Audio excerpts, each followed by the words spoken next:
So welcome back. A very good afternoon to all of you. Now in this session, we have as our invited speaker, Naya Plasencia from France. The talk of this event is Quantum Safe Symmetric Cryptography. And for this session, we have as a session chair, Professor Brad Praneeth and Professor Mohan Krishan Kadalbajal. So we welcome you all. Over to you to the session chair. Thank you and good afternoon or good morning or good evening. It's a great honor and pleasure to introduce the second invited speaker of Indocrypt, Dr. Naya Plasencia. She's a research director at INRIA in France, and she's very well known for her work on symmetric cryptography, where she's produced a whole bunch of very interesting results, way too many to mention here, both in design and cryptanalysis, and in particular also in quantum cryptanalysis. So Maria has served in many program committees of the ICR events, and I had the pleasure to serve with her as co-editor-in-chief of the first issue of ICR, New Journal Transactional Symmetric Cryptography in 2016, and she continued to serve also in 2017. Maria received a very prestigious ERC starting grant, Quasimodo, on quantum safe symmetric cryptography, and she also received the INRIA Academy of Sciences Young Researcher Prize. I'm really very happy to have Maria here with us today, and please join me in welcoming her for the invited talk. Thank you. Thank you very much, Bart. Thank you to everyone. It's a real honor to be here with you today and to be given this invited talk at Indocrypt. I feel really honored for that. And so I'm going to start sharing the slides to start the presentation then. Okay, so full screen. That's it. Do you see it correctly? Is it fine? Okay. So I will start today. So as Bart just said, I'm going to talk about some new results on symmetric quantum cryptanalysis and the perspective on this topic. The outline of the talk will be the following one. We will start with a very basic introduction, because I think it's very important to explain the context of this work and why I think it's very important to work on this, on quantum safe symmetric cryptography. And so I will start even with an introduction on importance of cryptanalysis in symmetric cryptography. Then we will go to the quantum part of it. And next, we will go to an illustrative case of quantum cryptanalysis of several different publications from Evenmancer and FX and improved attacks in the best classical and quantum attacks. And at the end of this part, I will also briefly present a very, very recent result that was, I think, very interesting and very surprising of a few months ago on the best, the first time that attacks in the queue in a special setting with a superposition queries managed to be to achieve a better than quadratic speedup. We will see this later, and I will just end the presentation with some open problems and a conclusion. So this is a very basic introduction that you all know about. So the aim of cryptography, the main aim is to enable secure communications even in the presence of malicious adversaries. And there are two big families in cryptography: asymmetric cryptography, like RSA, which is computationally costly, and that has a security that is mainly based on well-known hard mathematical problems, like, for instance, factorization, and symmetry, the symmetric family of cryptography, like, for instance, AES, that needs to perform a key exchange prior to establishing the secure communication, but that is very efficient. And the security of these primitives, the ideal security of these primitives is defined by the best generic attacks. For instance, we can always recover a secret key of size k by trying all the keys in 2 to the k computations. And we want the best attacks on these primitives to be the same one as the generic attacks. And for this, we need to continue to perform a continuous security evaluation, and this is done through cryptanalysis. And in practice, what we use is a combination of both families in what are called hybrid systems most of the time. So the main families in symmetric primitives are block ciphers, stream ciphers, and hash functions. And through this presentation, we are mainly going to be talking about block ciphers. So that's why I will present them here. So block ciphers are used for encrypting for the encryption of messages that are decomposed into blocks, and each one is transformed by the same function E of k. So E of k takes the plain text P And this function is parameterized by a secret key K and generates the ciphertext C. In practice, normally E of K is composed of a round transformation that is repeated through several similar rounds. The security provided by an ideal block cipher is defined by the best generic attack.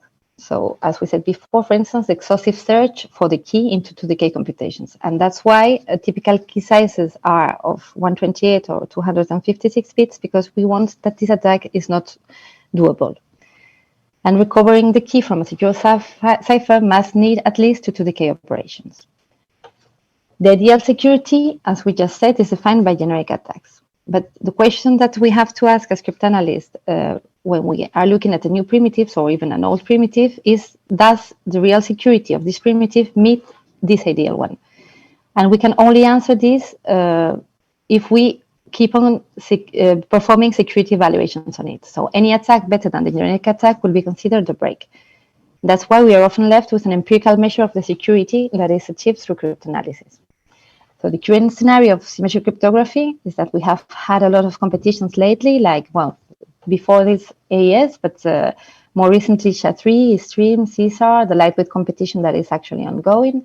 And there have been a lot of new needs that have appeared for symmetric primitives, like lightweight or FHE-friendly ones, or easy masking primitives. And that's why we have found lately a lot of good proposals, candidates. And it's very hard to decide which ones should be kept, which ones are secure, how to choose among them, or how to be ahead of possible weaknesses, and more importantly, how to keep on trusting the ones that we choose. And the answer to all of these questions is through cryptanalysis again. So when can we consider a primitive as secure? Well, we consider it secure as far as no attack on it is known. And the more we analyze a primitive without finding any weaknesses, the more reliable it is. So designing new attacks and improving the existing ones are essential to keep on trusting the primitives that we are using, or to stop using the insecure one, which is even more important. So just a few more things about cryptanalysis, and then we will get to the quantum safe part.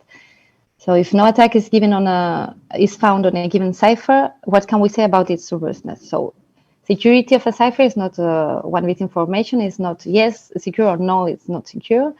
No, usually what we do is to consider reduced round versions of the primitive. So if we find no attack on the full primitive, we see how far can we get and how close can we get from analyzing the whole primitive.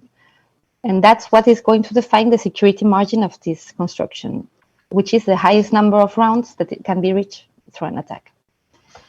Sometimes as we have large keys, as we saw before, some attacks that break a cipher might have a very high complexity and be very far from practical. For instance, an attack in 2 to the 120 for a key of 128 bits is considered a break.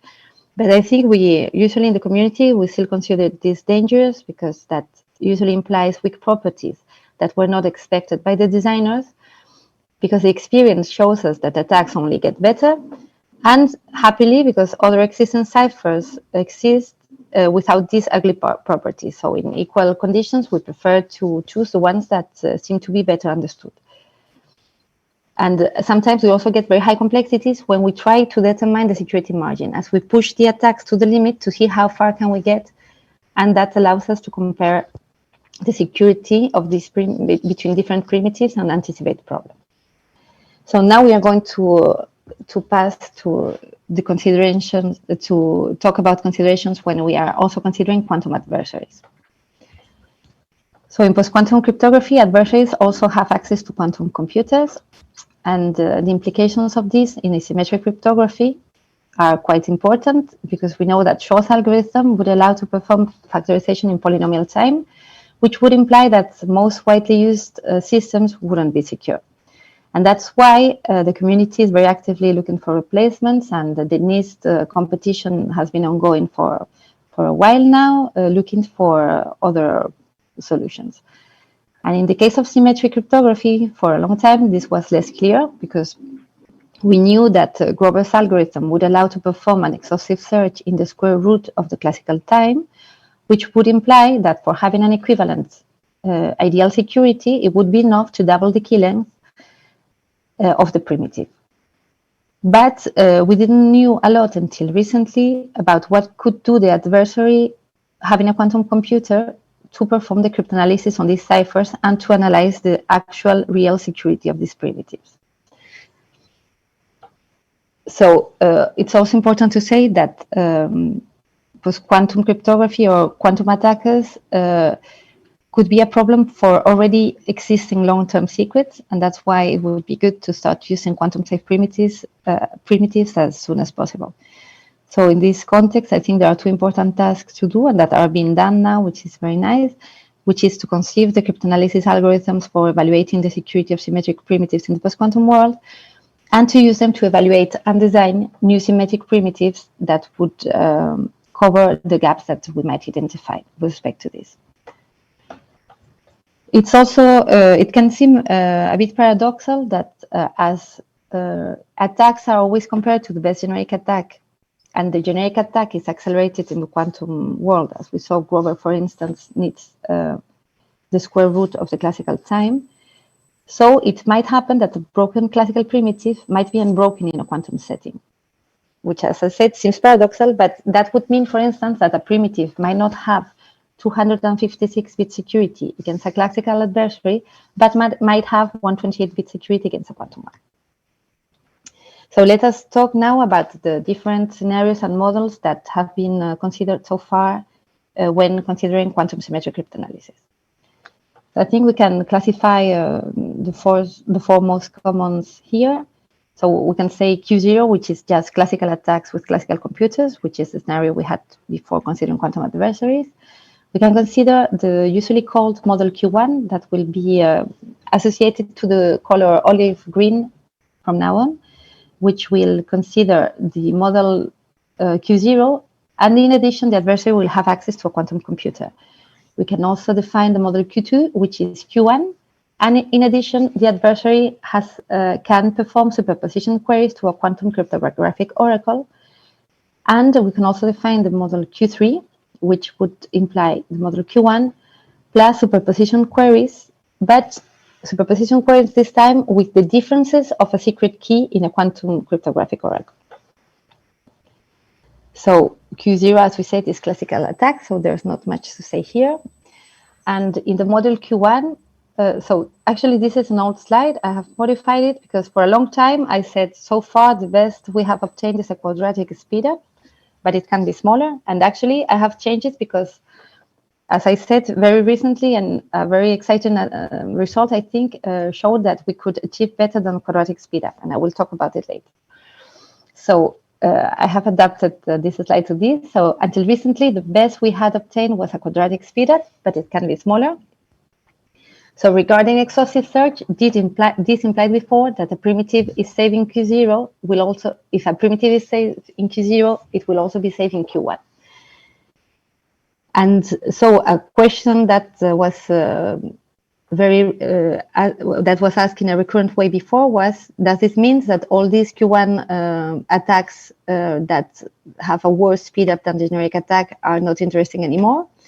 And for me, the obvious answer is no. So first of all, because, well, we have seen that some attacks can be better than quadratic, but I think that also when the attacks are not better than quadratic, they are very important, and I will say now why. So I think we can think that in a post-quantum future, the classical or quantum surnames will disappear, and that the expected security of a cipher will be given by the best generic attack, for instance, Grover.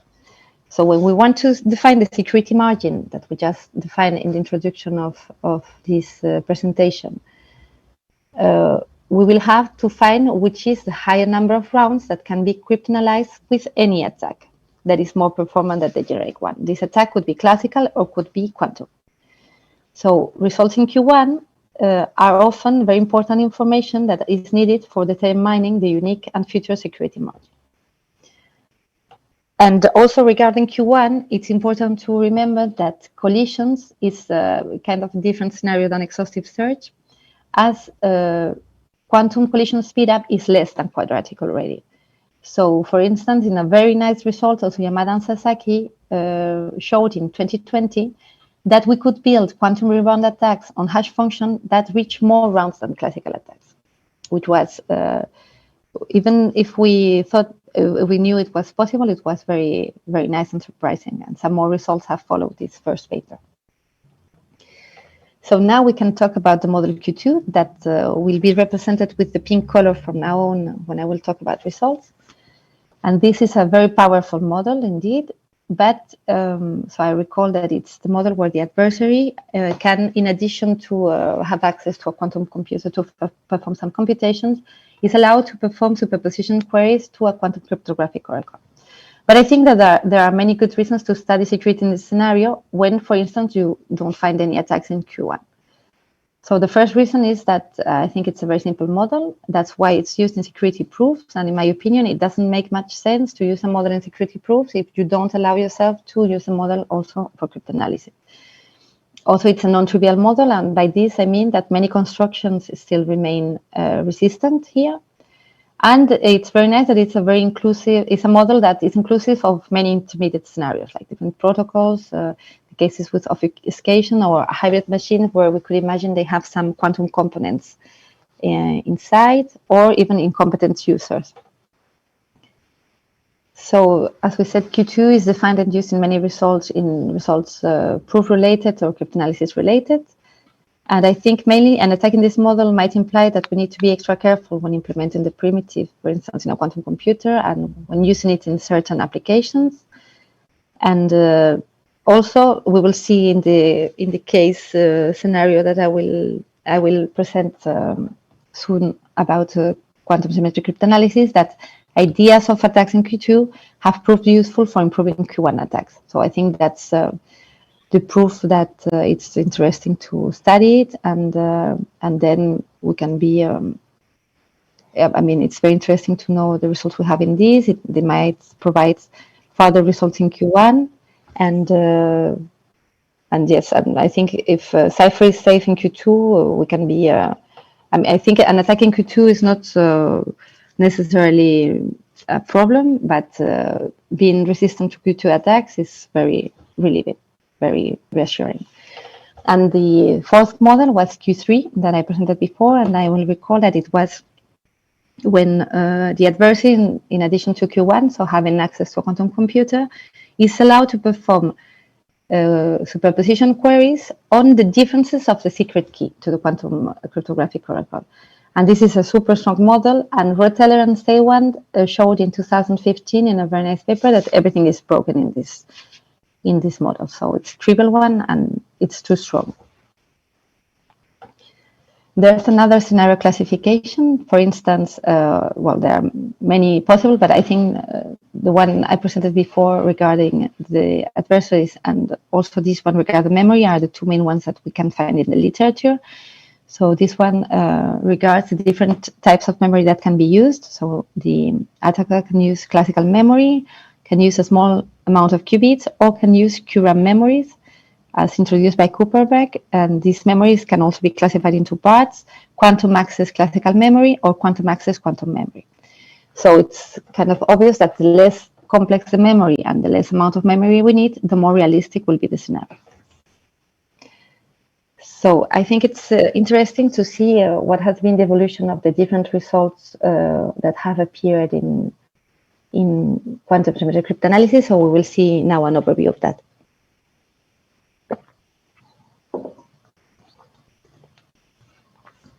So the first results appeared in 2010 by Kuwakada and Mori that presented an attack on 3-round phase cells using Simon's algorithm, that we will see later what it is. And in 2012, they also presented how to apply Simon on the Evenmancer construction. And we also have the result of Roteller and Stewand in 2015, for instance. And I think that these first results were published in not very well-known venues, cryptographic venues, and I think that was a pity. And maybe that might have been the one of the reasons why people didn't start working on this before. So in 2016, we proposed some new Simon attacks on some modes and authenticated encryption modes, and on slide attacks that was published at Crypto with Kaplan, Laurent, and Leverrier. And Santoli and Schaffner published similar results also the next year. And also in 2016, we published the quantum versions of differential and linear attacks, quantum version of differential and linear attacks on TOSC. And I think that since then, many new attacks and groups have been working on this, and I was very happy to witness all the new results that appear. So here I recall that the pink ones are the ones in Q2, olive green ones are the ones in Q1, and the blue ones are mainly generic quantum algorithms that can be used in cryptanalysis. So they can be used in Q1 or Q2 depending on the case scenario. So for instance, just to cite a few, we will discuss later about the FX attack of Leandro and May that combines Grover and Simon. There were also some very nice the quantum rebound attacks that allow to achieve more rounds in Q1 than the classical attacks. A lot of Simon evaluations of its attack in different primitives, and the Q1 better than quadratic attack that we will also present later. And in our project Quasimodo that started in 2017, we have the chance of being of having a lot of time for working on this topic and a lot of manpower. So we have achieved several results here. There's a selection of them. And for instance, we propose how to build some collisions that needed the less number of computations while needing a small quantum memory for the first time. And also we propose how to adapt Simon's attacks when using modular additions with Kuperberg's algorithm and some accelerations of these and some how to adapt it in different cases. New quantum attacks for the cakeswap problem, or new ways of solving the cakeswap problem with quantum algorithms that improved considerably upon classical algorithms, and AES quantum evaluation, the offline Simon attacks that I'm going to present right away, and also some design like Saturnin or QCV of primitives that should be resistant to primitives and construction that should be resistant to quantum attackers, and very recently the quantum linearization attacks. So I'd like to thank all the colleagues and co-authors that we have worked with on these topics, and in particular Xavier Bontemps, Andrés Rottenauer, that were my students. They are no students anymore, and they are really bright, and I've been very happy to have them on the project because I think that it's thanks to them that we have achieved so many nice and interesting results. So now, yes, just to enumerate some other, so in addition to, so to enumerate, I won't go into the technical details of it, so you don't need any quantum knowledge to follow this part, but I will say the problem they solve and their complexity of the most used quantum tools in this kind of cryptanalysis. So those tools are amplitude amplification, which is a generalization of Grover, algorithms for finding quantum collisions, Simon and Kuperberg. There are some other algorithms, quantum algorithms that have also been used, but I think these four are the ones that you will see more often. That might have proved more useful for now. So amplitude amplification solves the exhaustive search problem, that is given a Boolean function f on n bits. You want to find one element x such that f of x is equal to 1. And the classical complexity of this is 2 to the n divided by the number of elements x such that their image is 1, so the support of f. And the quantum complexity, as we saw with Grover, and it's the same here, it's the square root of this complexity. The collision problem is given a random function h of n bits to n bits. We want to find two elements x and y such that two different elements x and y such that their image through h is the same. The complexity of this is, the classical complexity of this is about 2 to the n over 2 calls. And the quantum complexity was shown by Brassard, Oyer, and Tapp in 1997, that achieves the best time complexity of 2 to the n over 3 in queries, in time, and also in memory, in quantum memory.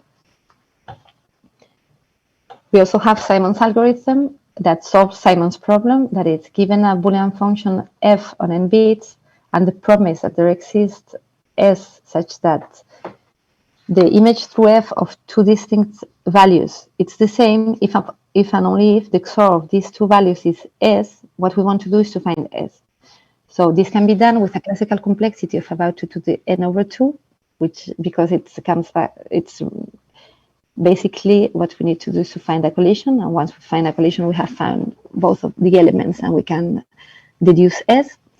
And quantumly, it can be done much better thanks to Simon's algorithm with a polynomial complexity in time on n and O of n queries. And Simon's algorithm solves the hidden shift problem with XOR. And when we have a modular addition instead of XOR, Cooper-Berg's proposed an algorithm to solve this. And the problem then is we have two functions, f and g, injective. And we are given the promise that there exists S such that for all x, f of x is equal to g of x plus s. And we want to retrieve S again. So classically, this is again finding a collision. So the complexity will be 2 to the n over 2. And quantumly, thanks to Cooper-Berg, we can do it in 2 to the O of square root of n, which is significantly better than classically. And in addition to these generic quantum algorithms, recently in the papers I named before, there have also been some new useful quantum tools that can be used in cryptanalysis. So for instance, some papers show how to, as I mentioned, how to build more efficiently collisions using small quantum memories or quantum cakes or algorithms, how to find efficiently multi-collisions. There are the two algorithms of Grover meets Simon and offline Simon that I'm going to discuss right now. Simon meets Cooper-Berg, and also some other more dedicated tools for some concrete cryptanalysis. So now I have ended with the introduction part of the talk, and we will see the illustrative case of quantum cryptanalysis.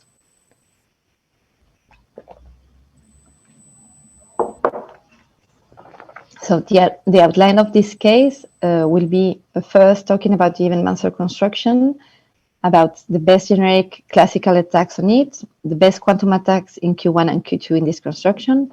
And next we will see the FX construction and the idea of the Grover meets Simon in Q2 that was proposed by Leandro and me. Next we will show how can we reduce the queries of this attack and how to generalize this idea to being able to apply the offline Simon on these constructions.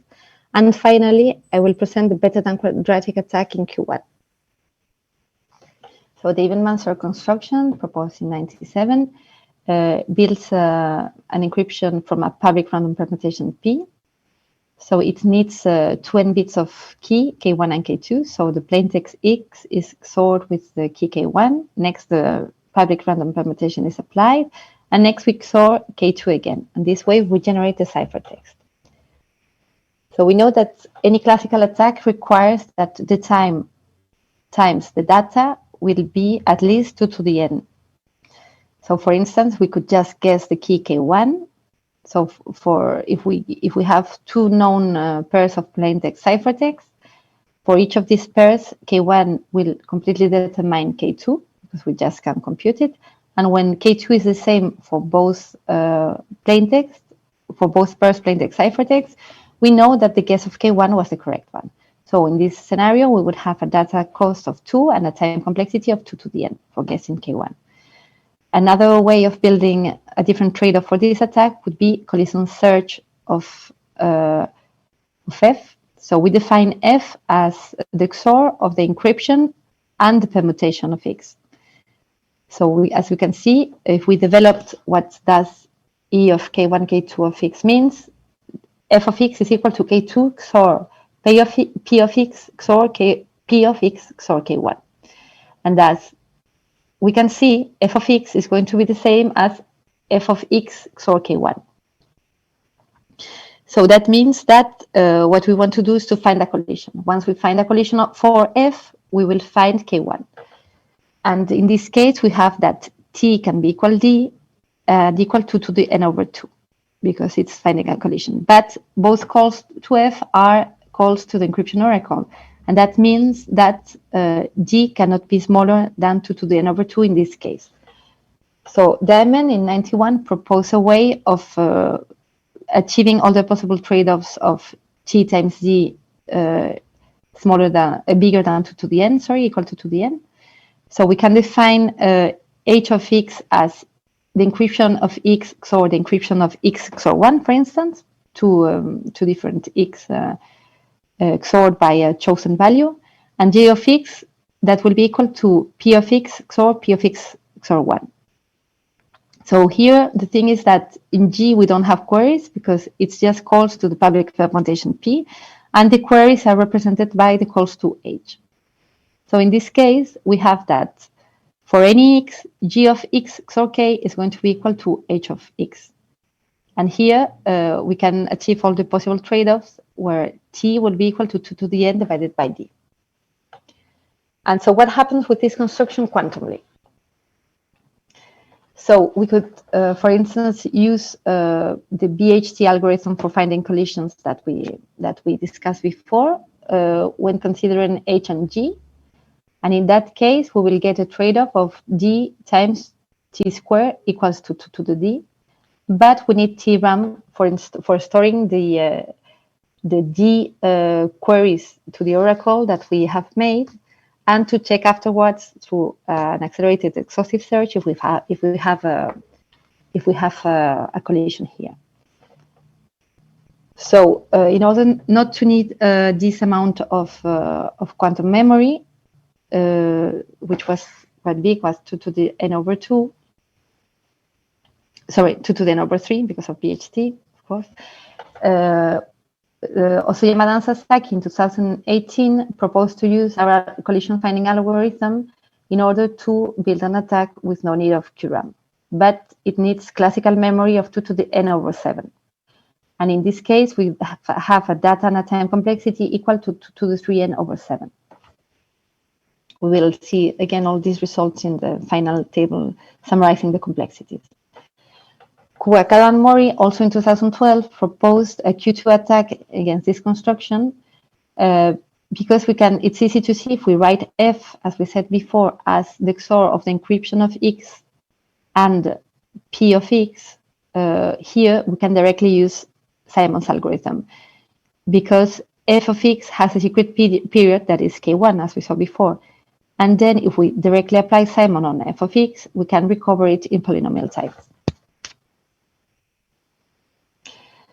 So there were some previously open questions regarding Evenmancer and or even more general. So one was, could we improve these results, these attacks that we have just seen? And a more general question that several people wondered about was, could we use Simon's algorithm in Q1? Because until now, until these results, all the attacks we had seen using Simon's were in Q2. So before answering these questions, let us have a look at what happened with FX, the FX construction. So the FX construction is very similar to the Evenmancer one, but instead of having a public permutation P, in the middle we have an encryption function with a different secret key K. So for now, until I say differently, the size of this K will also be n, as K1 and K2. But in the end, it will be a bit different. We will see. So classically, the security of this construction, the best generic attacks verify that the time times the data, it's at least equal to 2 to the 2n. So what happens in Q2? So Leander and May in 2017 proposed the Grover-Mead-Simon algorithm, and they used it to attack the FX construction. I think it was a particularly interesting construction because it was a very natural way of extending the length of the key. And then it was seemed a priori like a good candidate for quantum safe symmetric cryptography. So what we could do in Q2 and that Leander and May proposed was to perform a Grover search on the cipher key K. So we will be testing a variable K prime, and we will use as a test for Grover Simon's attack on Evenmancer to check if the corresponding function f of K prime has a period. So we will have E of K prime here. that we can build because we are guessing K prime and E is public, so we can build E of K prime. And this is stored to the calls to the quantum cryptographic oracle of f of x with k, k1, k2, x. And so the Grover performed on K prime will analyze if this f of K prime x has a period. And this is the test of Grover. And so finally, we will have to pay 2 to the n over 2 for guessing the key k, and n to the 3 for solving for Simon, actually, for performing Simon's test. And so the time would be n to the 3 times 2 to the n over 2, and the data would be n times 2 to the n over 2. And and what we realized in the paper with Bontemps, Yamada, Sasaki, and Rottenlohr in 2019 was that we can decompose f of k prime in two parts. We have f of x of k, k1, k2 of x, and e of k prime of x. And those two functions verify two different things. So the blue part depends on the encryption oracle, but does not depend on k prime. And the red part here depends on the guess k prime, but does not depend on the encryption oracle, because we can compute it independently. So in order to reduce the data, it makes sense to make only one superposition or a few superposition queries to f of x and reduce them later. So what we can do is, as we saw, f of k prime of x is decomposed in these two parts. We can pre-compute O of n states with a superposition query to f of x, which these are the queries that we are going to, the superposition queries that we're going to perform. And then we can perform the Grover iteration test. And for each iteration, we will compute the superposition of the E of k prime x on the pre-computed state. We add this to the pre-computed states. Then we check with Simon if this is periodic. And next, we undo the computation in order to go back to the original state and use it in the next iteration. So we don't need to recompute again these calls. And we managed to have a data of O of n instead of 2 to the n over 2 that we saw before, with the same, exactly the same time complexity, with this O of n times 2 to the n over 2. And so the next question was, can we simulate the Q2 queries in order to apply these attacks in Q1? Can we apply Simon in Q1? So the first idea was we could perform classical queries and superpose them later, simulating a Q2 query. But for instance, if we do this on X here, we would need 2 to the n data and time, which wouldn't be very interesting because this could be done already classically and even better. So we had to think about another idea. So that's when offline Simon came, and for performing offline Simon, we separate the input in two parts. One part X performed of U bits, and another part one part X composed of U bits, and another part that is composed of n minus U bits.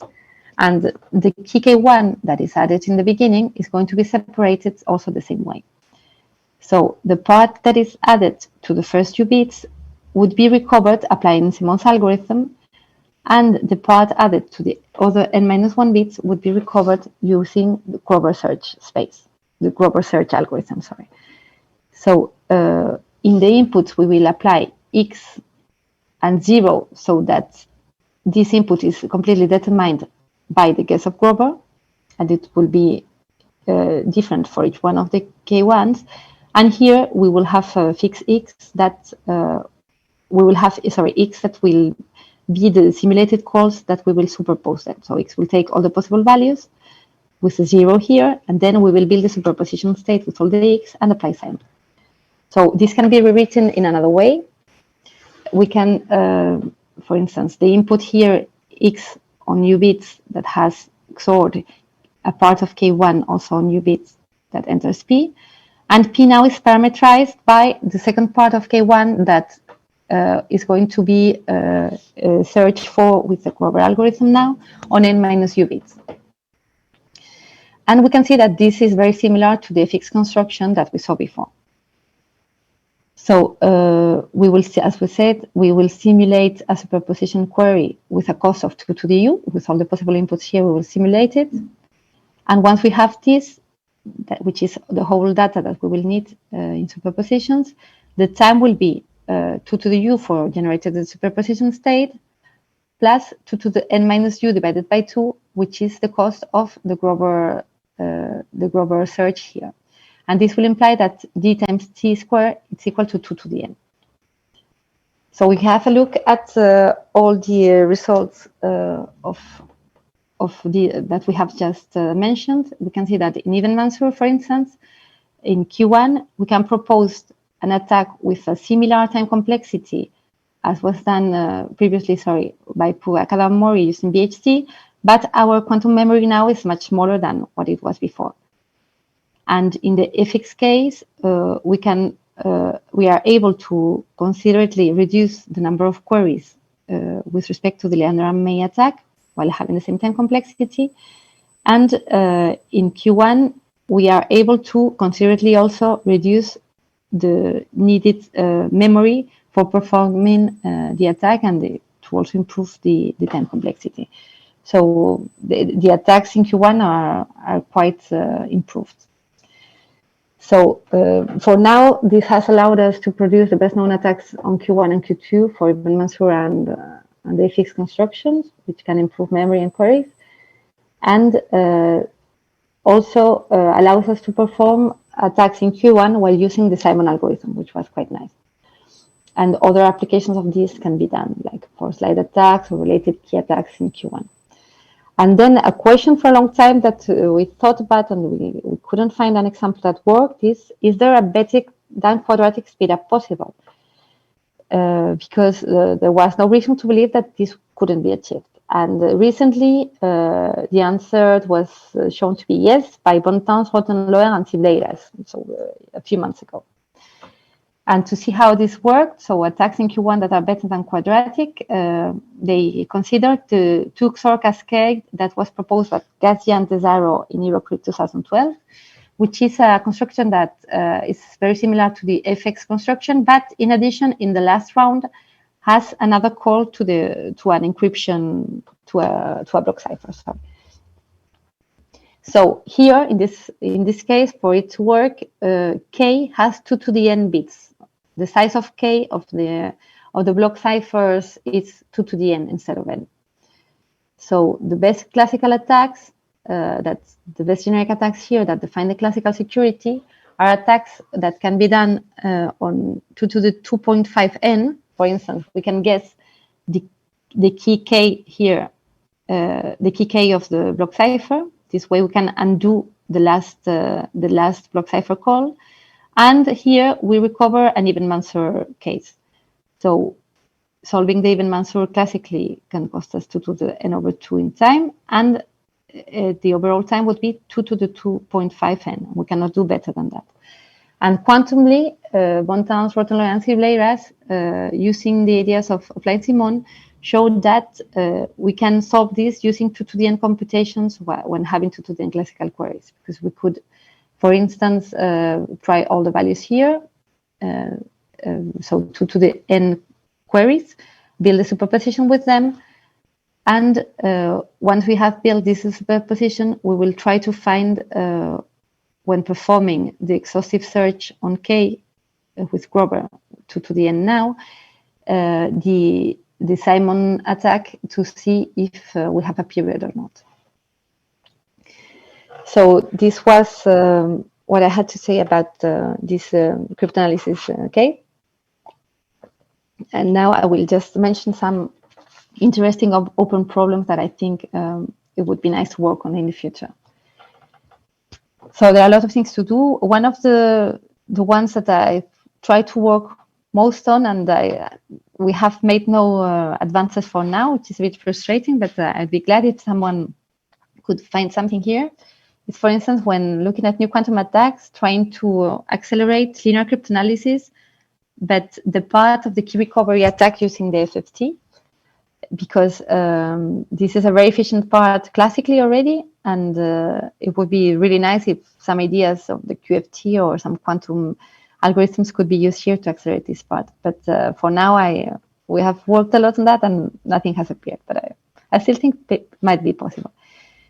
And also, I think it would be very interesting to keep on analyzing the quantum security of other symmetric primitives, in particular the lightweight ones, because it's something that sometimes is overlooked. And well, maybe not for right now, but for the future, would be nice to have standards that are also for sure quantum resistant to the level that we want them to be. And I also think it's important to design primitives with bigger states or consider primitives with bigger states. And in this context, would be nice to find generic ways or generic new ways for efficiently extending the key length or the state of the constructions while being quantum safe proof. And also, it's very tempting to keep on looking at improved quantum attacks on hash functions. I think many have tried to build Simon attacks on hash functions because in this case, as we have no key, the attacks would be in Q1 instead of Q2, but this looks quite hard for now. And the same, I think it's also important to evaluate the quantum implementation costs of this algorithm to compare them more fairly, and also new attacks like integral saturation attacks to see what can we do when having quantum tools.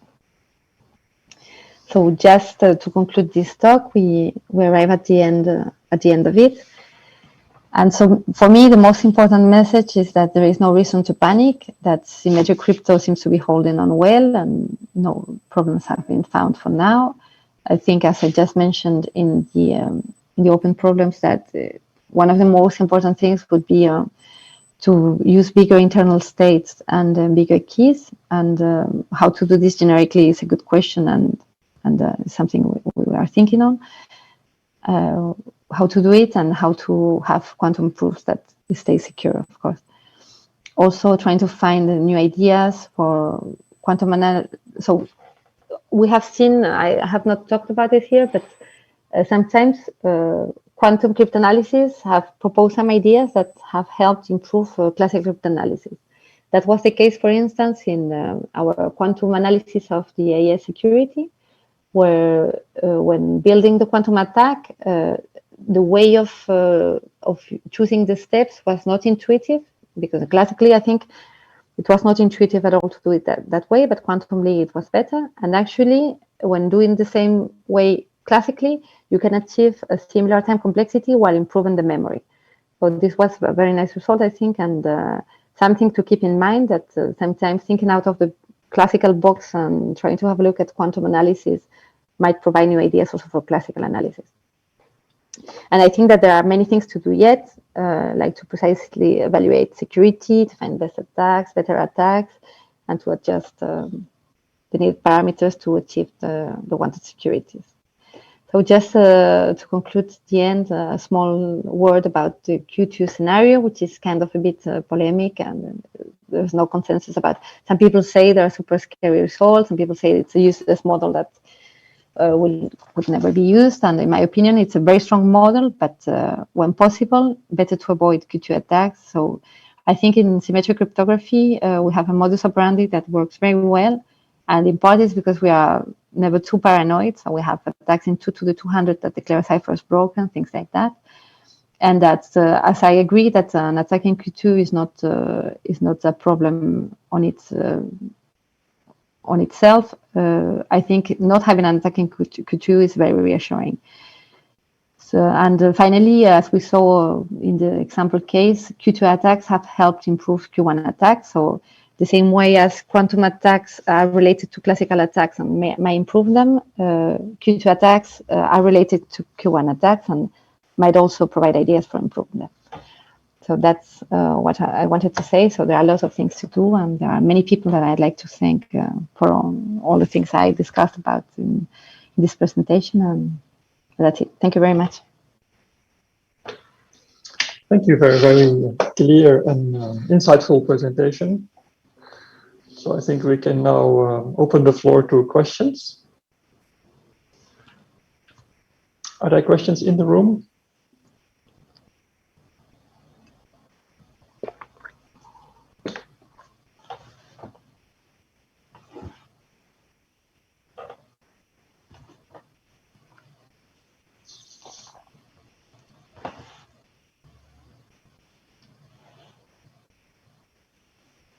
So I just forgot to say that that's the link of the question model project. I think now I'm better.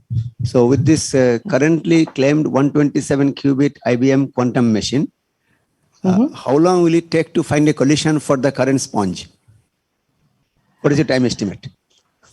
So I don't.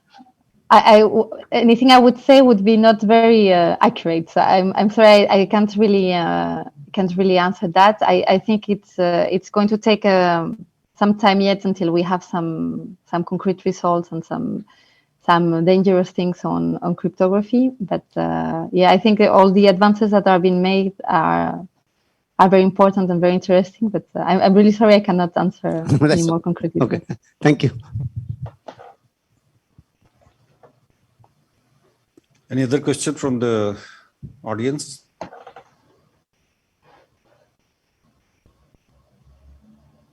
Any questions? I don't think we have any questions from the venue, but I was wondering that I'm not an expert in cryptography, but I was just going through the slides. I was at one point in time interested in that speed up. And you said that Q1 probably has quadratic speed up, right? And there is a possibility of improvement in that. And I think you did that. You did mention that improvement that was 2 to the power of 2.5, something like n and all that. I was wondering that whether that's optimal or it's there's a still further possibility of getting it much better than what you presented in one of the slides there. It's a very good question. So yes, actually, the speed up they have achieved recently is going from 2 to the 2.5 n to 2 to the n, which is better than quadratic. And we don't know if that's the best we can do.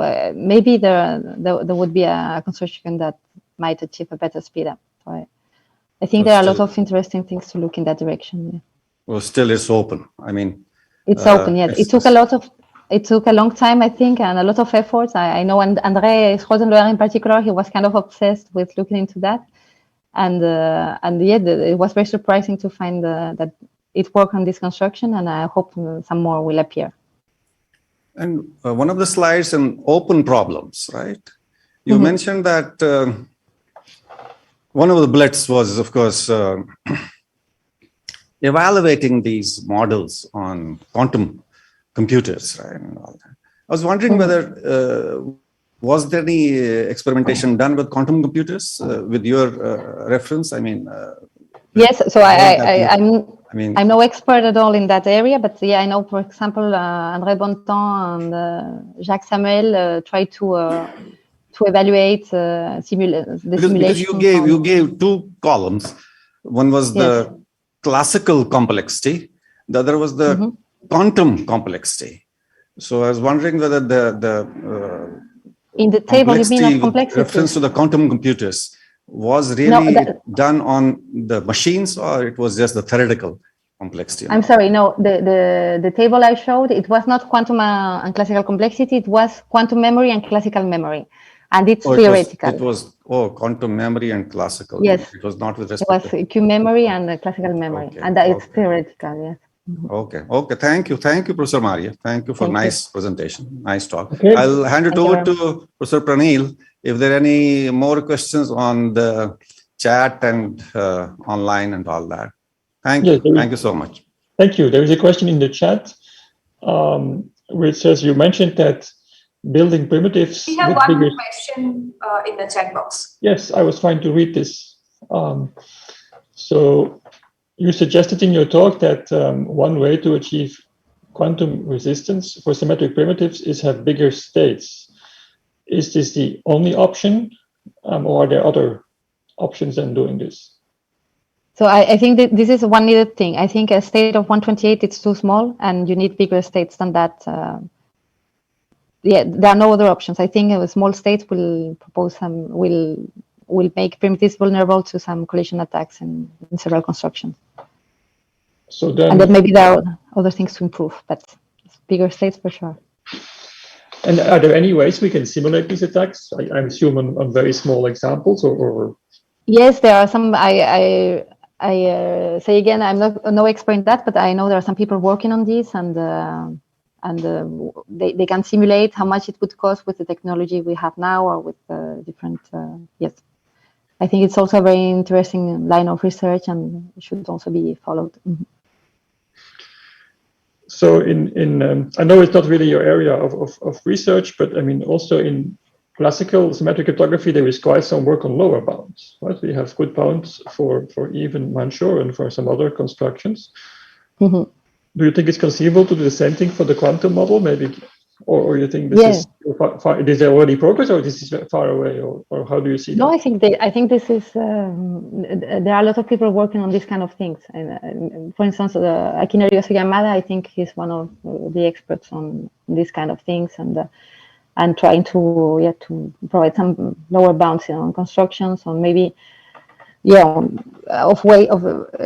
is related to the open problem about generic ways of extending the keys or the states, like for instance using 5 rounds of Feistel or using some other constructions. A lot of people are trying to prove quantumly some lower bounds on that. Mm-hmm. Yes, I think it's a very important topic as well. So you look at your cost estimates, and so you say this is number of steps and number of memory. And do you have any way to weigh those? Because of course also the way memory is accessed is important, or is there already any we can establish this? So I think that's also important, of course, and that might come in the part of simulating the cost of the attacks or evaluating. I think from a theoretical perspective, which is mainly my area, it's good to clearly state each of the quantities that the attack is going to require. And then simulating or evaluating this, I think it might depend on some other models that might be less objective than just saying, okay, my theoretical attack needs this, this, and this, and then you can try to compare it with different models, and it's also very interesting. I'm saying otherwise. But I think it's also good to have the clear theoretical quantities comparison to then say, I mean, evaluate how much it would cost to implement one or the other. Or yes, or I think, yeah. Okay, I see no further questions in the chat. So then I would like to conclude this session and thank Maria again for a very interesting and insightful talk. Thank you very much. And thank you very much. We couldn't meet in person, but I hope that things will be better. And thanks again for doing the Indocrypt. Thank you very much. It was an honor. Thanks a lot. Bye. Bye. Thank you very much. Thank you, Professor Maria, for such a nice and interesting talk. And thanks, Professor Pranil and Professor Kadalbajo, for chairing this session. So now this is a time for the tea break, and all the participants in the venue are the concerned persons are requested to follow the COVID protocols. Please wear your mask and follow the social distancing as per COVID-19 guidelines. We'll be back at 3:45 p.m. sharp. Thank you.